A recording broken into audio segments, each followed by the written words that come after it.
everyone.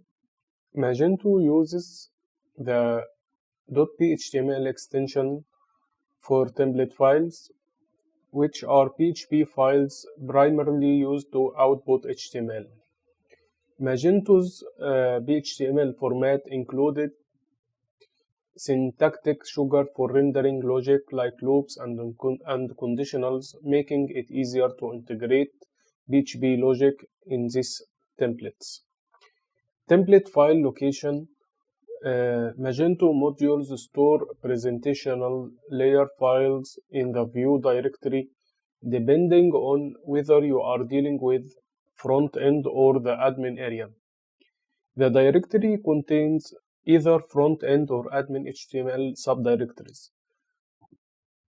For the front end, create the following directory here in your module name. We will create this file. I will here write the path,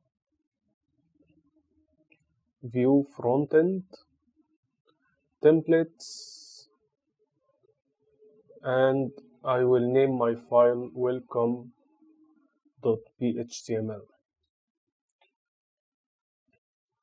and I will write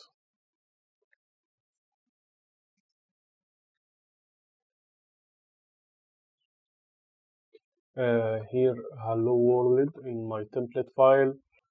Displaying the template. To render this template on the screen, you need to define where Magento should display it using layout XML, which will be covered next. I hope you found this video informative and helpful. If you did, please give it a like and share it with your colleagues.